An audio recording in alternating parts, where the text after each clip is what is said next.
Welcome back and thank you for staying with us. You are still watching NTV Weekend Edition. Now, traders operating in city arcades have decried the ever-rising rent and extra charges in the arcades following a move by the Uganda Revenue Authority to get tougher on collecting, among others, VAT and rental tax. While Kampala City has over 200 arcades, a number of these have been abandoned by traders due to the unbearable rent and extra fees. Now, to help us put this into focus, we do have the Executive Director of the Federation of Small and Medium-Scale Enterprises, John Walugembe. Good evening, sir, and thank you for joining us. Good evening, Mildred, and thank you for having me. It's always a pleasure to join you on the Talk of the Nation. Thank you.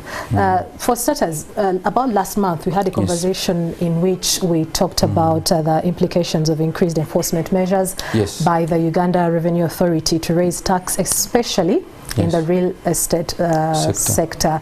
So is this the first of its measures that we are seeing? Well, I explained when we had a discussion last time about rental tax. I said there's tax that you pay as an individual in excess of 2,820,000 on your gross income that you got from any immovable property. So if you're an individual and you're earning above 2,820,000, you pay 12%. If your company, they allow you to claim, of course that threshold still applies of 2,820,000, but you pay 30%, but they give you an allowance of expenses of up to 50%. So you must justify those expenses. I think last time I didn't make that clear. It's not a blanket thing. You must justify those expenses up to 50%, and then you can pay the 30% on the remainder. So this is rental tax. Now there's another dimension that's really causing problems here, is the issue of value-added tax. If you make money, bring in your gross income of over 150 million, you expected to register for VAT, and many landlords should have registered for value-added tax long time ago. Many of them haven't. Even those that have been registered have not been compliant, because now with the introduction of IFRIS, the electronic fiscal invoicing, you're required to issue IFRIS receipts and invoices and so on. But many of them are still using the old method where you pay me 1 million and I just write a cash receipt. Even that one is not there. Even that one, some traders are saying are not receiving it. But before we get into all of that, if you're to look at, the traders are not happy. If you looked at the story that we just ran, and we also have the statistical analysis to put this into context, that the rent runs between 500,000 to 6 million. And there are those that are even actually paying in dollars. And then aside from that, we do have these other statutory fees, the toilet fee, which is very upset, the garbage fee, the electricity fee. On top of that, they also have the trade license and all the other things. And non-transparent electricity fees where you hide the meter and say for you are paying 500,000. What is really going on? So I think there's a certain level of exploitation, and I think government needs to look at this sector, especially with the issue commercial real estate. Government needs to ensure that there's better regulation. You cannot allow such exploitation. They have to charge fair fees, and they have to charge fees that are verifiable. You know, I cannot pay you rent and then I have to pay for the toilet separately, I have to pay for garbage, then I have to pay for security. Then what value are you providing? So this is where regulation has to come in, and I think that's something that can be sorted. The same with increasing rent at will, because now here you have a tax liability as a landlord, and you just wake up and say, no, I increased rent by 18% to cover my losses. It's your problem. It's you not filing, it's you not being compliant, and then you're externalizing it to the tenants. So I think this is where regulation has to come in very strongly on these landlords, so they don't take advantage of traders, because I mean they are trying to show that in all instances we win. We either win or we win. And I think that's where government has to come in to ensure there's better And do you think raising this rental revenue is a wise decision? On the part of the landlord? Yes. I mean, it's a business, it's a purely business decision. And also to the trader? No, it's definitely inconveniencing for the trader. Because if you're to look at some of those figures, Mr. Walugembe, you'll see that it's depending on the level that somebody is on, you'll see that at level 1 somebody is paying 2 million shillings, level 2 1.5, and level 3 as so on and so forth, which I think is something really unfair. But those are market forces. You know, the issue in the market economy is that you go where you make your own calculation as a business person. By the time you pay 6 million shillings, we assume that you are astute enough to know that your business makes 6 million and you make a profit after. If you're not making a profit, then you have to move out. So I think government can't start regulating prices. But what we have to do is to ensure that the landlords are charging fairly.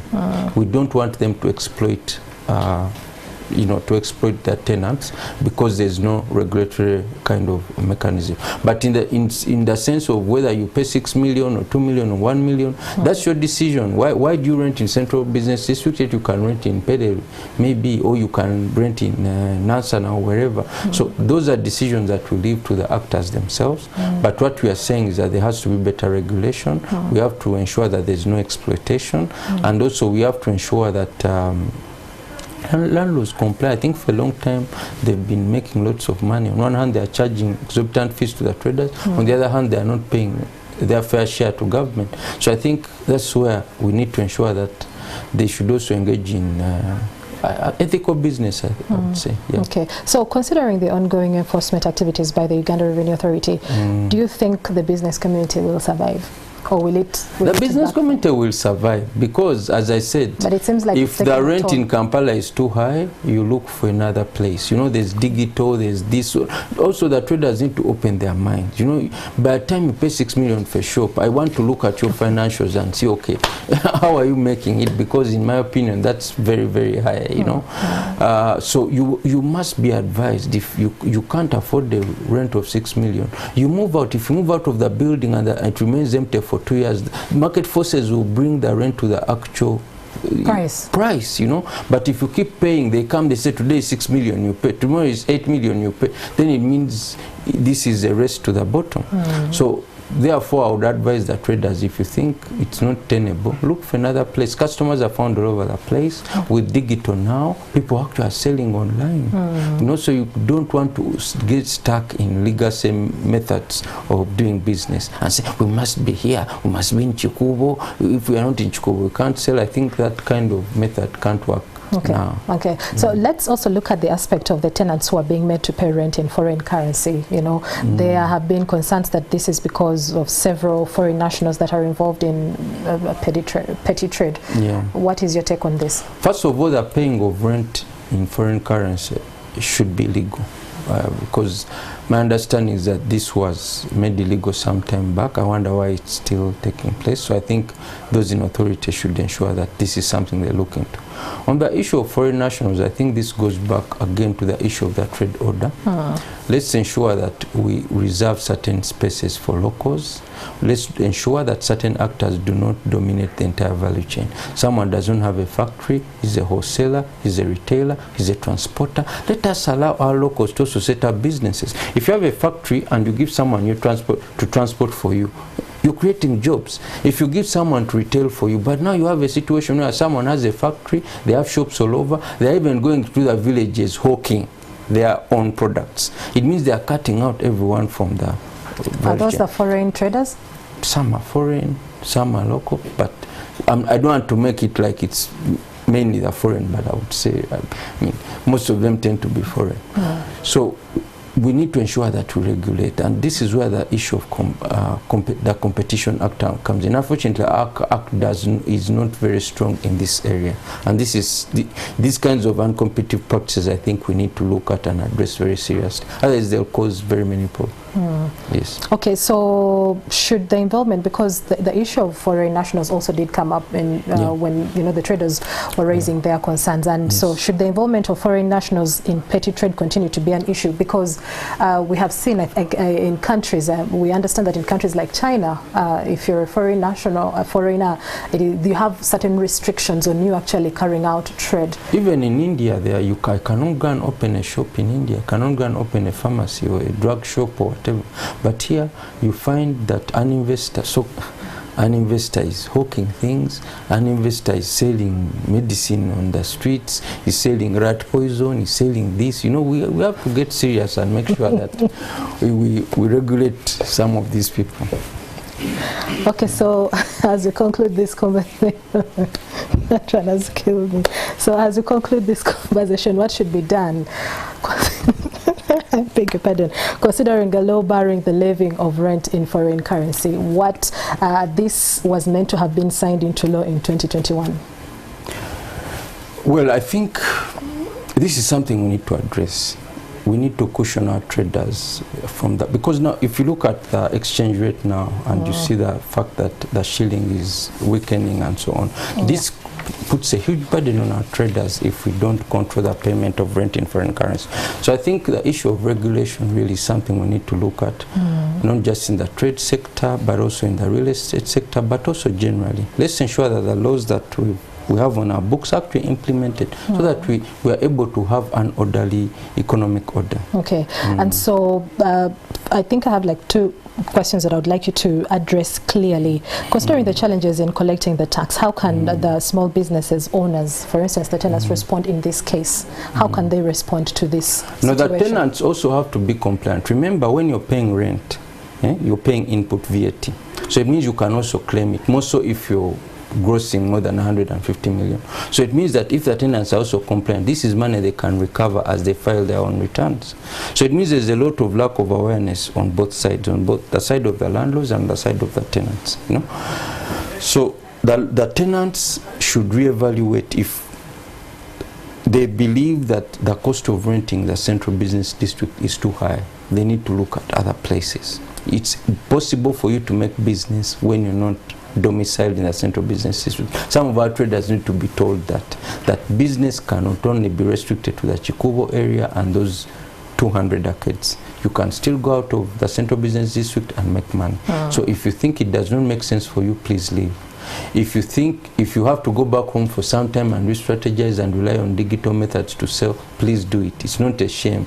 Even in war, you have people engaging what they call a tactical retreat. You can't just keep following the enemy when they are slaughtering you. So if you're a business person and you think it's becoming too difficult for you, it's okay for you to retreat. On the other hand, traders should also engage in advocacy to ensure that there's greater regulation in the sector. Not just in the trade sector, when we're talking about the involvement of foreign nationals in petty trade, but also in the real estate sector. What fees are chargeable, Person can't say you're paying for electricity, but he's the one with the meter. He just looks at you, says, you can pay 800,000. Say, let me look at the meter. No, you pay or you leave, On Nassau, this is what happened. Find that landlords are making more money through these arbitrary fees than the actual rent. So this is an area where greater regulation is required, I would say. Okay. Okay, so as we conclude this conversation, what would be your closing remarks in this regard? I think the closing remarks is to tell businesses that we must be compliant.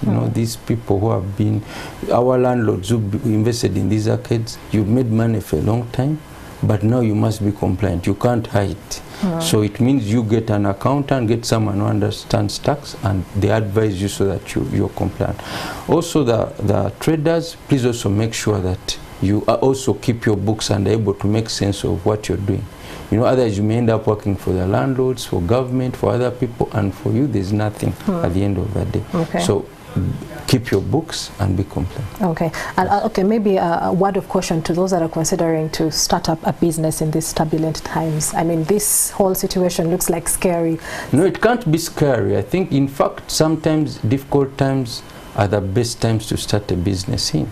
But what you shouldn't do is to simply copy what other people are doing. What can you do differently? What are your competitors not doing that you can do? What are the delivery mechanisms that they are not taking advantage of? So think differently. And most of the people starting businesses, thankfully, are young people. Young people are able to learn a lot from the phone. You can use your smartphone to understand what has worked in this country, what has worked in the other country. Don't think you just dream and come up with an extraordinary idea. Sometimes these things already exist, you just need to adapt them to a context. So please go for it, but don't gamble. There's a difference between taking calculated risks and engaging in gambling. Okay. All right. Thank you so much, Mr. John Walugembe. It's always a pleasure to have you here. He is the Executive Director of the Federation of Small and Medium-Sized Enterprises. And that conversation takes us in for a break. When we return, we'll hear from the world of sport.